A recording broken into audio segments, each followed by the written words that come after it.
The champagne tasted bitter, but I kept smiling.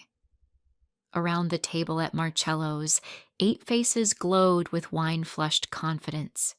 My fiancé David sat at the head, his arm draped over my chair while gesturing wildly.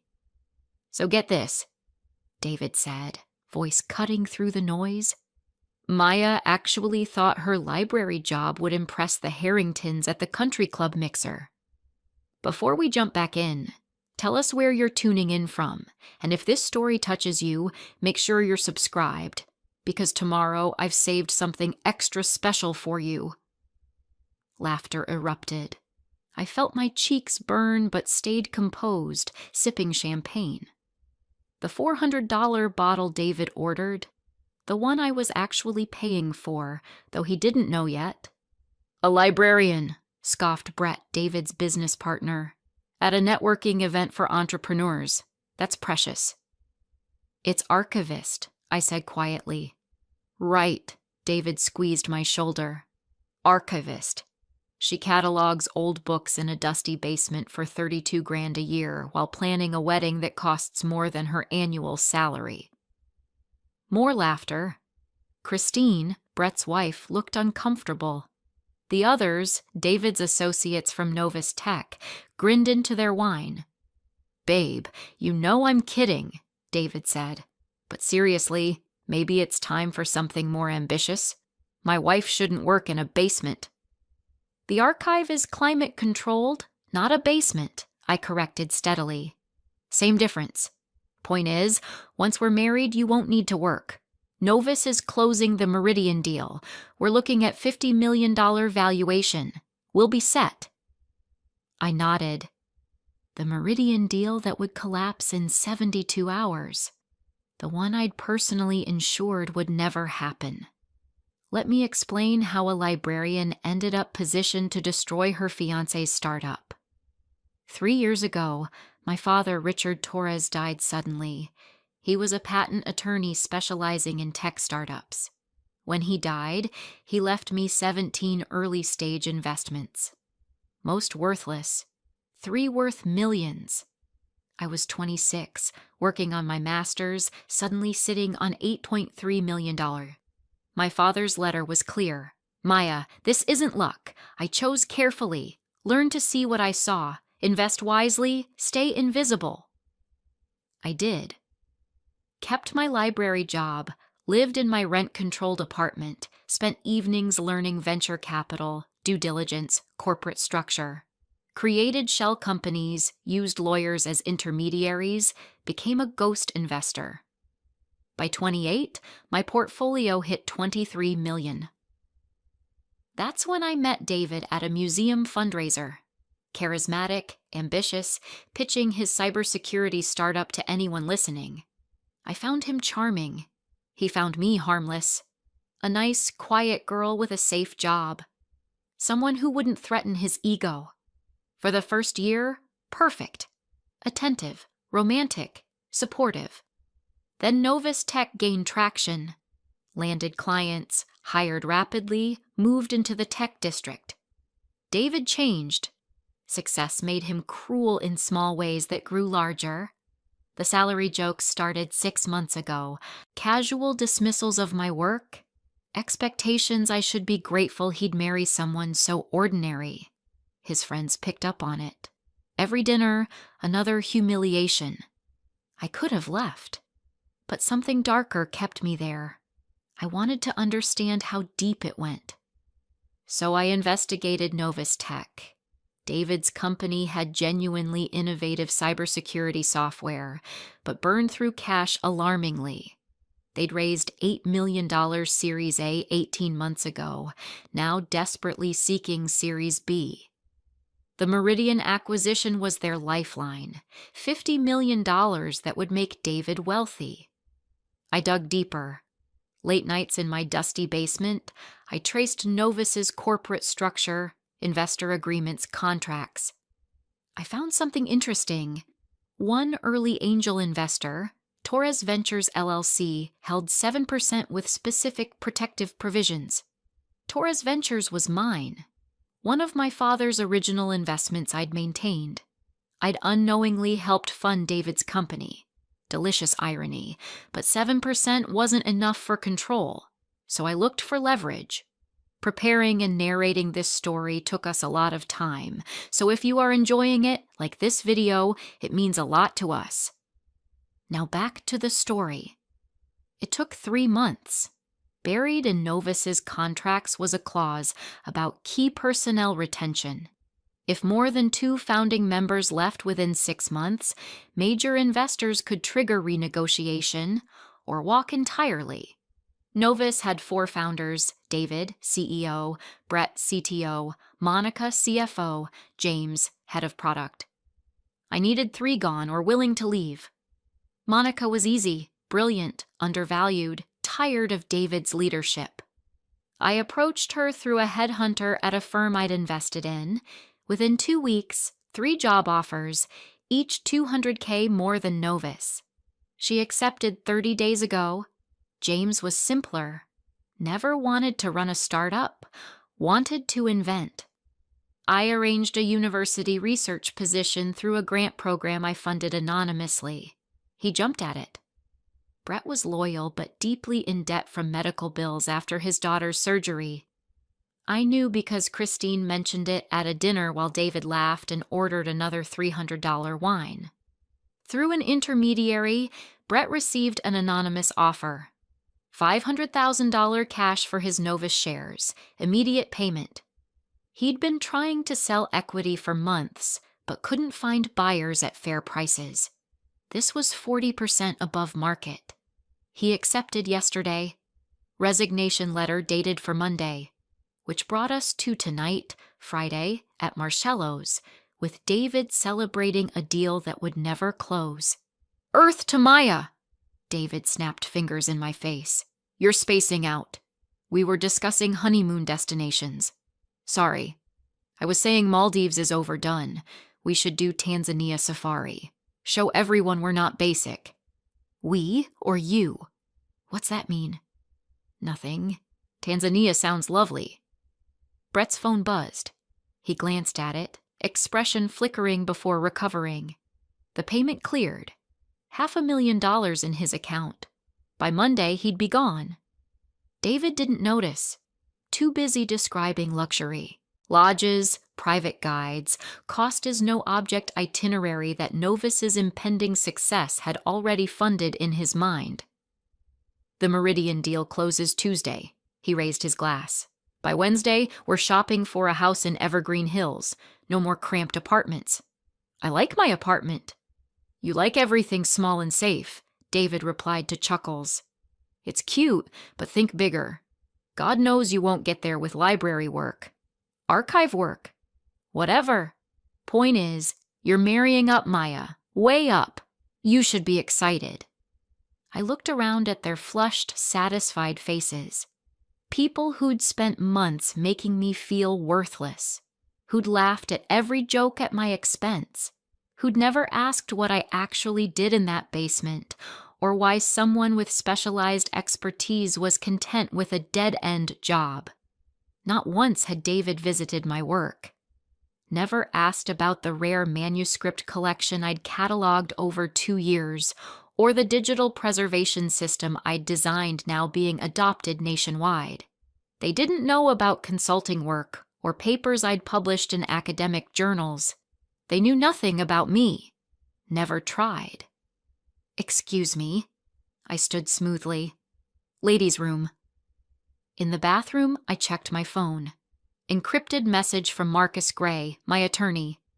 All documents signed. Board meeting Monday 9th a.m.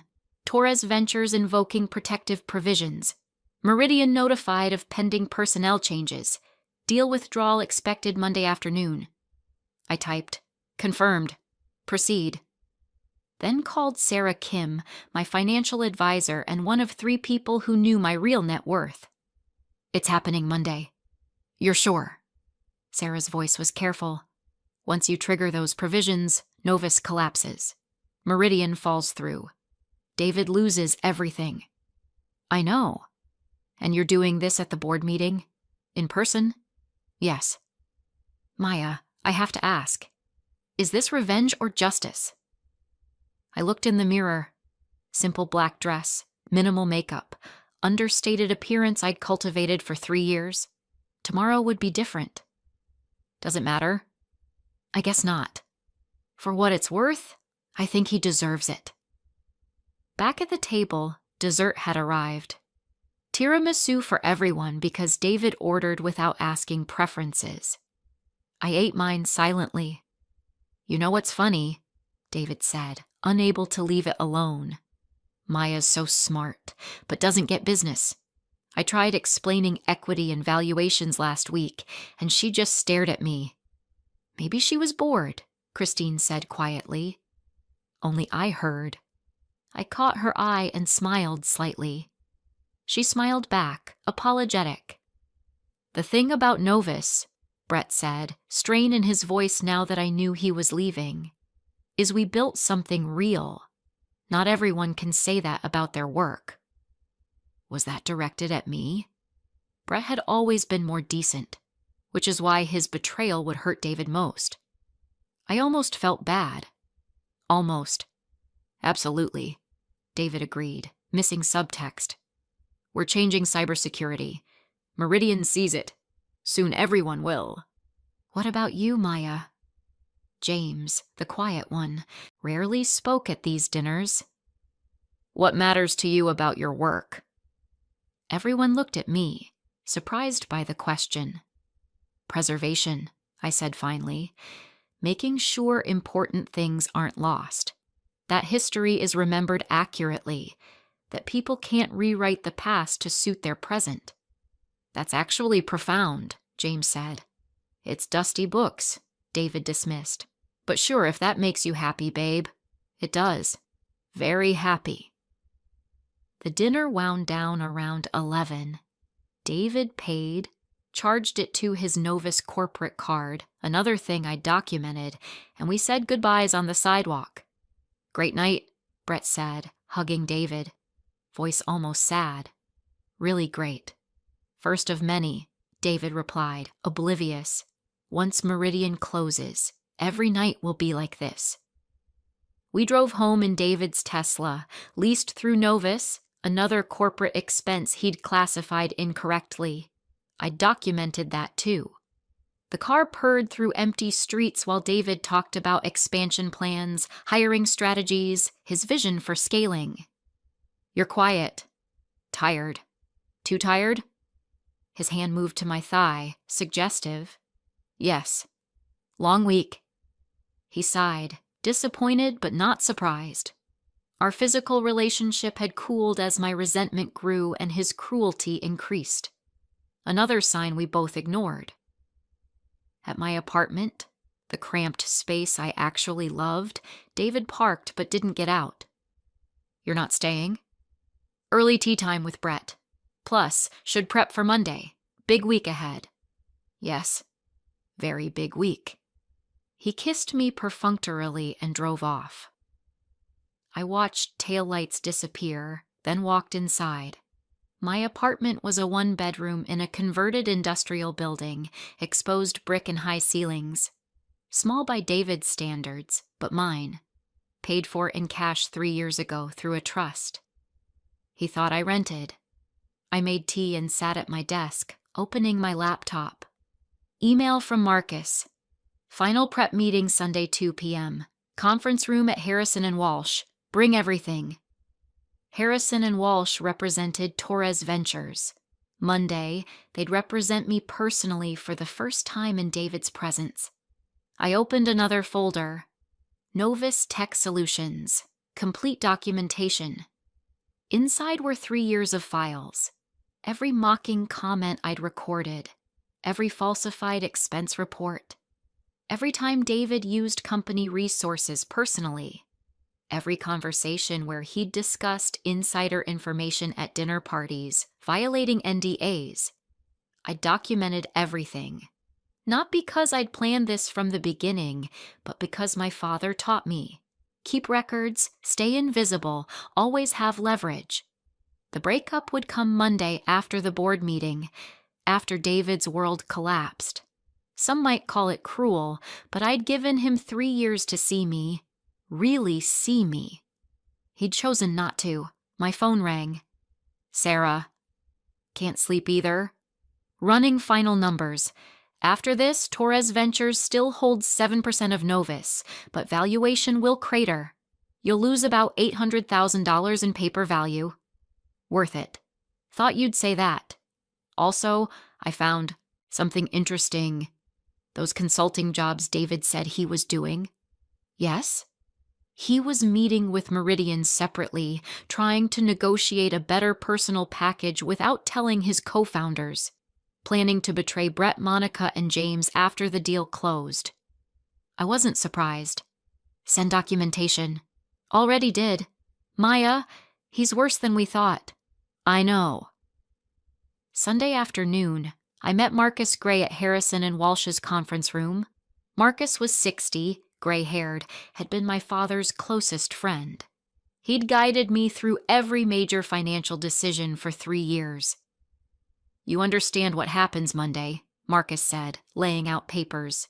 You'll invoke protective provisions as Torres Ventures. The board acknowledges key personnel losses. Meridian walks. Novus's valuation collapses. Maybe 3 months of runway left. No way to raise more capital with this chaos. Yes. David loses everything, his equity worthless, his reputation in tech destroyed, probably bankruptcy within a year. I understand. And you'll reveal yourself as Torres Ventures owner. He'll know you had this power all along, that you've been invisible while he mocked you. That's the point, Marcus. He studied me over his glasses. Your father would have done the same. He never tolerated people who underestimated him. He taught me well. He also taught you mercy. Is there any scenario where you don't do this? I thought about it. Really thought. Tried to imagine David apologizing, recognizing what he'd done, becoming the man I'd thought he was. No, he had 3 years to see me. He chose not to. Now he gets to see what he missed. Monday morning, I dressed differently. Tailored black suit from the collection I kept at Sarah's house, hair professionally styled, subtle expensive jewelry. I looked like what I was, a woman worth $31 million about to exercise power. The board meeting was at 9. I arrived at 8:30, entering through the private entrance Marcus arranged. The Novus board consisted of 7 members, David, 3 investor representatives, 3 independent directors. As Torres Ventures, I had the right to attend but rarely did, usually sending Marcus as proxy. Today, I'd attend personally. I waited in a private office while the board assembled. Through glass, I saw David arriving, confident and smiling. He wore his favorite suit, bought after their Series A closed. Checking his phone, probably texting me about tonight's celebratory dinner he'd planned. My phone buzzed. David. Can't wait for tonight, babe. Told you good things were coming. Love you. I didn't respond. At 9, Marcus came to get me. Ready?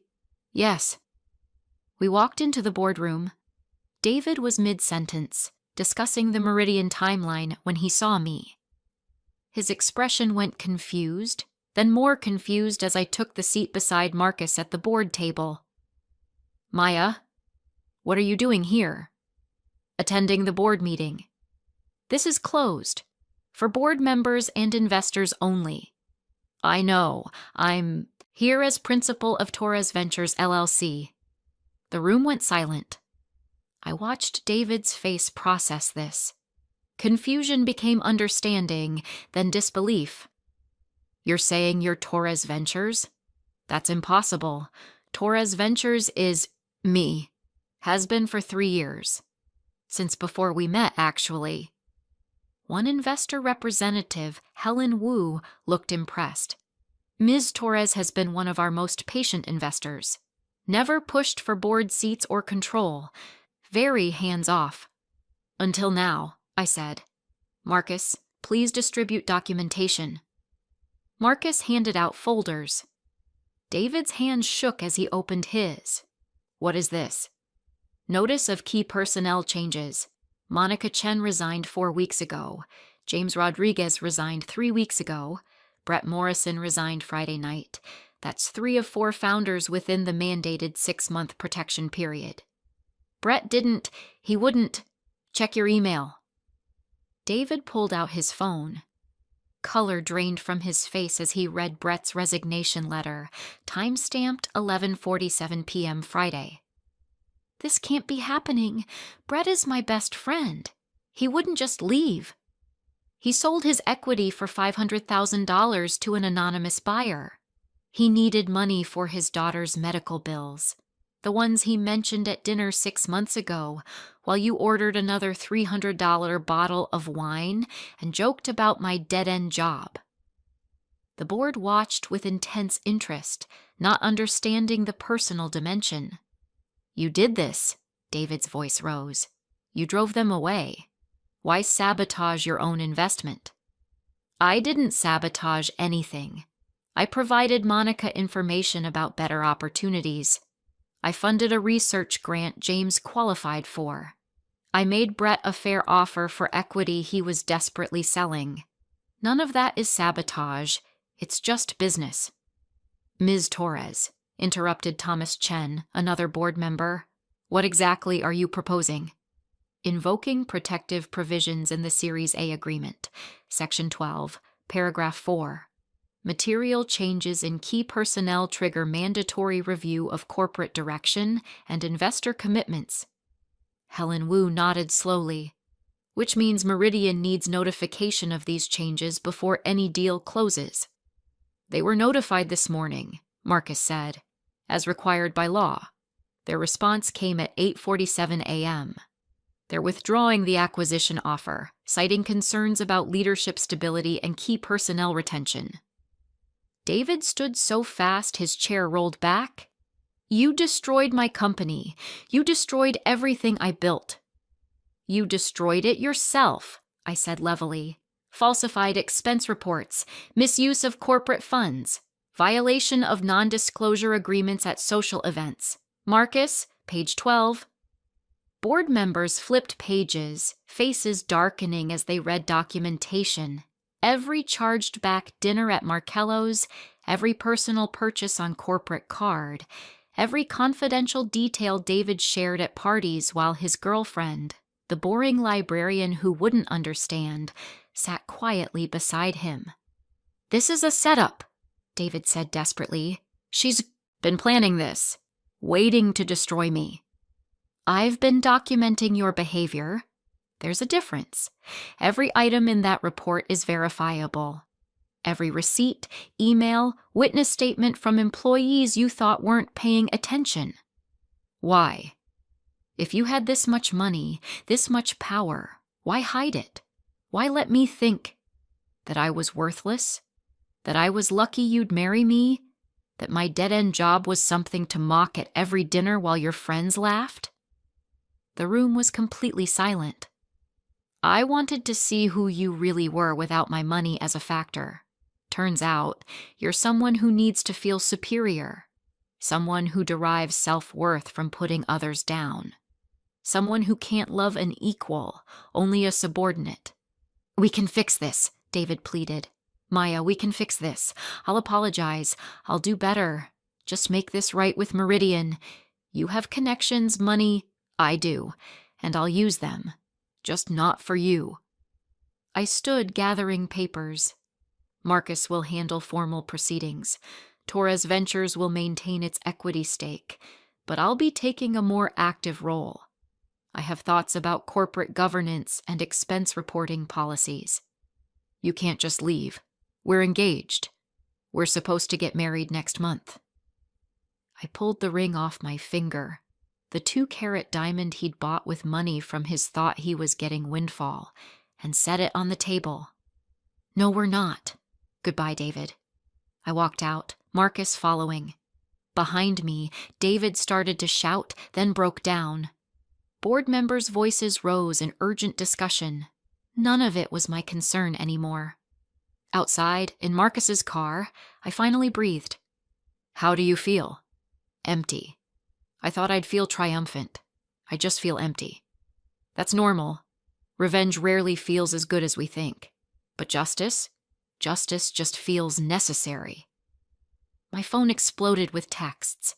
David begging and accusing by turns. Brett apologizing and trying to explain.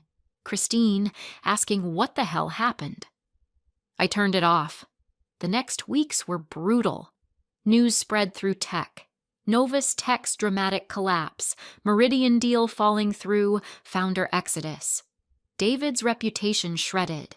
Couldn't find investors, keep employees, stop hemorrhaging. Novus closed 3 months later. David declared bankruptcy. Last I heard, he was working at a consulting firm, making a fraction of his former salary. I went back to archive work because I genuinely loved it, but I also became more visible in investment activities, joining boards, attending conferences as myself. The quiet librarian who'd been easy to dismiss became Monsieur Torres, the investor whose judgment people sought. A year later, Christine called. She and Brett had divorced, not because of Novus, but because Brett's betrayal of David revealed deeper cracks. She wanted coffee. We met at a small cafe near my apartment. I need to apologize, Christine said. I laughed at those jokes. I went along with it. I should have said something. Yes, you should have. Brett told me everything. How you approached him through intermediaries made it possible for him to save our daughter. He said you were kinder to him than he deserved. I was doing business, nothing personal. It was personal for David. David made it personal first. Every time he mocked my work. Every time he made me feel small. I just showed him what small actually looks like. Christine stirred her coffee. Do you regret it? I thought about it. Really thought. No. I regret staying as long as I did. I regret hoping he'd change. But destroying Novus? No. He built that company on arrogance and underestimation. It was always going to fall. I just chose when.